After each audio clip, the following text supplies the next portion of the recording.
Last week we were dealing with things that hinders our faith.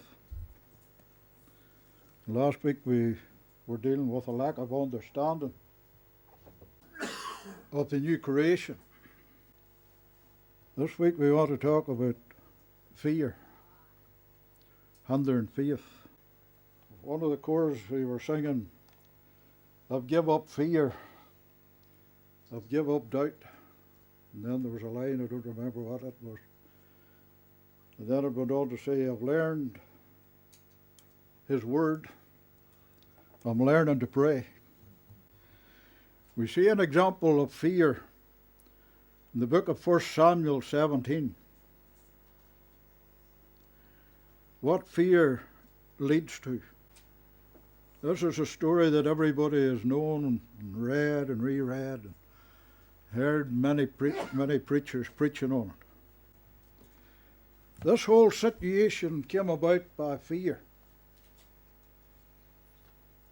David and Goliath.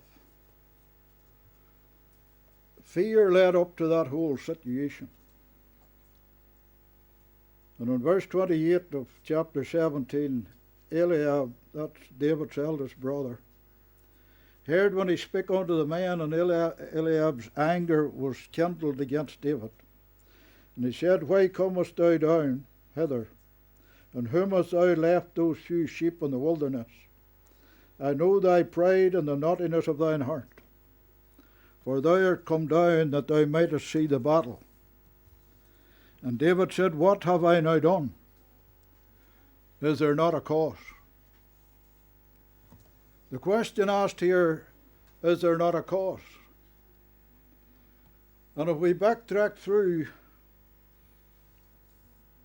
the book of Samuel, 1 Samuel,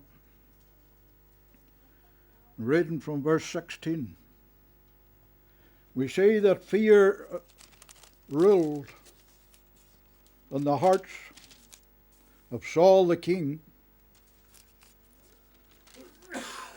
and of Samuel the prophet. We are in a similar situation in the world today. The devil's standing up to the people of God. The Philistines were standing up to the children of Israel.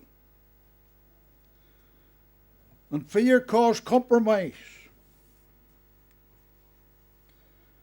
We haven't time to read it all, but you can read it when you go home and you'll discover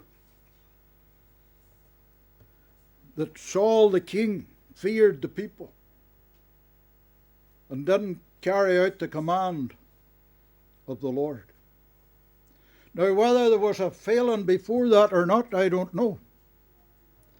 Did the priests fail in their teaching of the Word of God?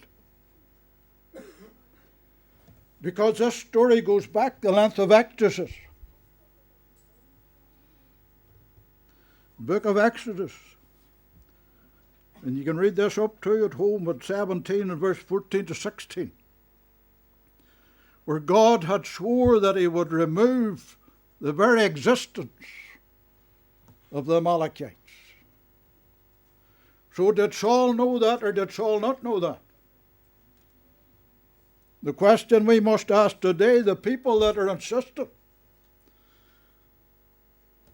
that the people of God, I'm calling the people of God, I'm not calling it the church, because the church cannot go down the wrong road.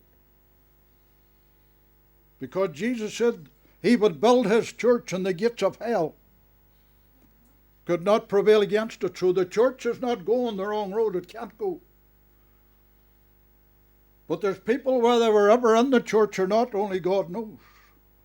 But they're determined to take the world in the wrong direction. Believing in the one world church and one world order and all the rascality and every antichrist spirit that's about. Now, whether Saul knew that or not, I don't know. But if he didn't know it, it was a failing on the part of the priests. They weren't teaching the Word of God.